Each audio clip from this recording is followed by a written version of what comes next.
In this video, we'll take a look at the device simulator and LiveSync technologies inside of Icenium in the Graphite and Mist clients. To show off the simulator, I'm going to go ahead and clone the sample compass Git project that we have up on GitHub. So while that is getting pulled down, what I'm going to show you is how we can simulate using the compass inside of the simulator. So I'm going to go ahead and run this just as it is in the simulator. And here's the project up and running in its default configuration. We can see that we don't quite see it all on screen because of the resolution I'm videoing this at. So one of the first things that we have the ability to do is zoom our current view. You can see we can get quite small. Of course, the resolution gets a little degraded when we do that. I'll go ahead and go back to full size. You can see that with this application, we can either get the current orientation or we can start the compass overall. To go ahead and see what that looks like, we can open up the geolocation capabilities of the simulator, and I'm going to go ahead and rotate us to where it looks like we're heading west. And if I say get orientation, you can see right now we get the magnetic field angle as well as the graphic rotates to show us. Now this is just a really straightforward call to the Cordova API.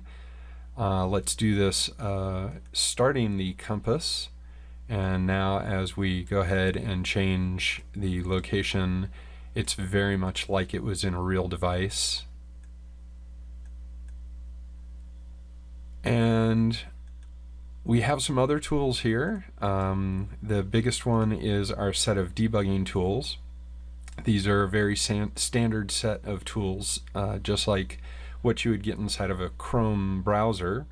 I've got the same capability to go ahead and look at the different elements on my page. As a matter of fact, here's the div where we keep the graphic that we rotate over time.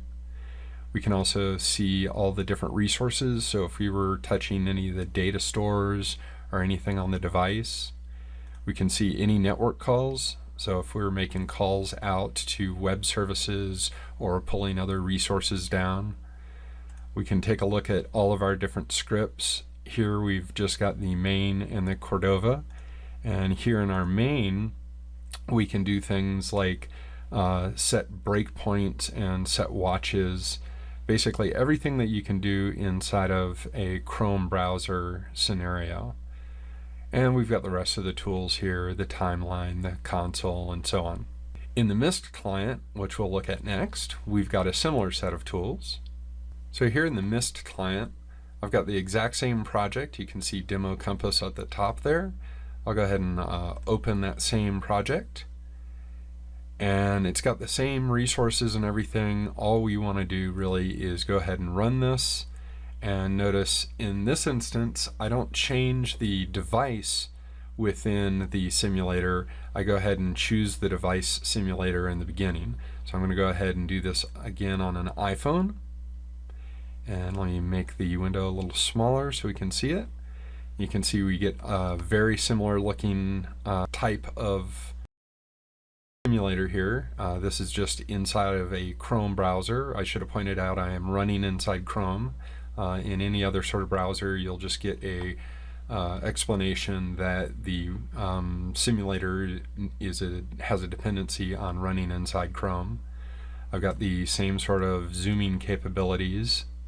We've got the same geolocation capabilities. Let's go ahead and turn to the west, and then we'll start, and you'll see that things operate just like they were.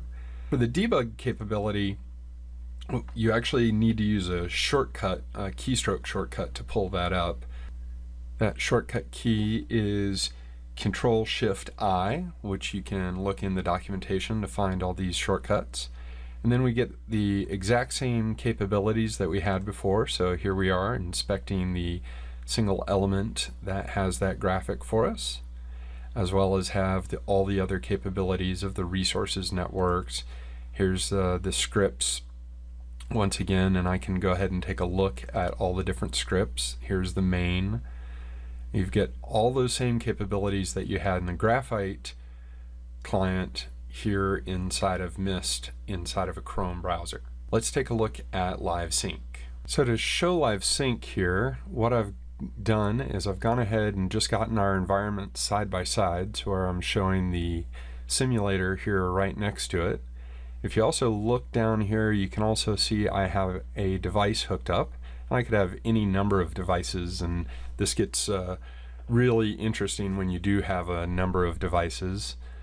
But all I'm going to do is I've already gone ahead and run the application, as you can see on the simulator, and I've run it on the device once.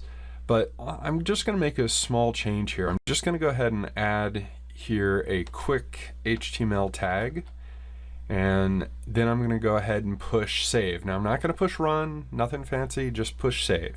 And you can see, bam, right there on the simulator, the change happened. And if I bring this in, that also happened on the actual device. But just so that you know that you can trust me, let's really do that. So here I'm just going to go ahead and get rid of that tag and push save. And you can see even on the actual device, just like in the simulator back here, that went ahead and went away in real time.